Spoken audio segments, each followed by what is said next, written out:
And hey, everybody, this is Clint, and we are reviewing WWE's Unreal Season 2 out on Netflix today. AJ has already given his reaction and thoughts on episode 1, so I'm doing the same on episode 2. I'm primarily looking for more. I want to hear more of LA Knight.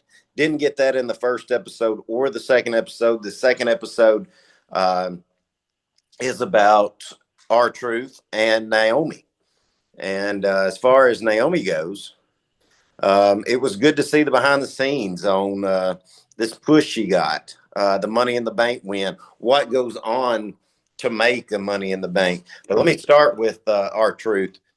As someone who is a addict and an alcoholic and in recovery myself, it was really nice to see the road dog Jesse James open up about him being in recovery. I really enjoyed that part and hearing him open it up and talk about how close I knew him and R-Truth were close, but I didn't know about his journey through recovery. So that was really nice on a personal level. But to see that, I think R-Truth, I think they showed what they needed to show. R-Truth, at his age now, he still gives us all a laugh.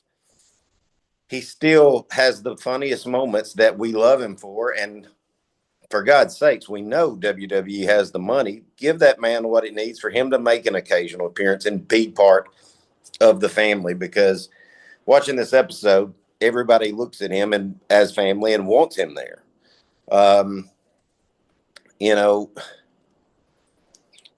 They've on this episode, it's thrown out there to make you wonder if was he really let go.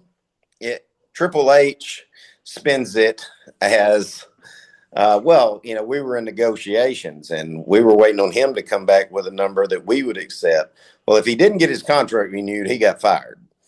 And what I will say about the fans, that the great part about the wrestling business, every once in a while, the corporate heads will listen to us fans because they got truth back. So the fans won. Now, the way this episode cuts off is basically with him cutting his hair, and it looks like he's going to be around. Well, anybody that's been watching wrestling like we have know he hadn't really been around. Maybe an appearance with Joe Hendry and The Miz. But you can't speak for a lot, so hopefully we'll see more of R-Truth to come with it. But I did enjoy his episode of it. It was great to see him with John Cena's dad and how close they are. Great to see, just the back and forth with him and Cena. I got to relive some of that, even in Cena's final run.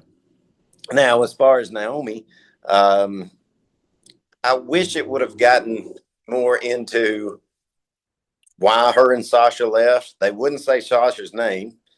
They wouldn't say Vince's name. Triple H is the only one that called her by name. I can't remember the guy's name. Head of creative just kept referring to her as Naomi's teammate when we all know it's Sasha. So I don't understand on a show that's giving you behind the scenes why you would be worried about breaking kayfabe. But either way, that's what happened. But at the end of the day, I would like to have known more of that story. Clearly, it's Vince in charge that they were referring to was the head at that time. But it was a good story. Now, I love the behind the scenes part of the Money in the Bank. I think that goes on. Rhea's on there talking about how this is the hardest to plan for. It's the most physical. It's the toughest match, and it was a hell of a match. And I thought that money, I thought the women's Money in the Bank was better than the men's Money in the Bank this past year. So that was really, really good. So I loved how it was broken down. I love the creative behind it that shows how much work actually goes into it. I think that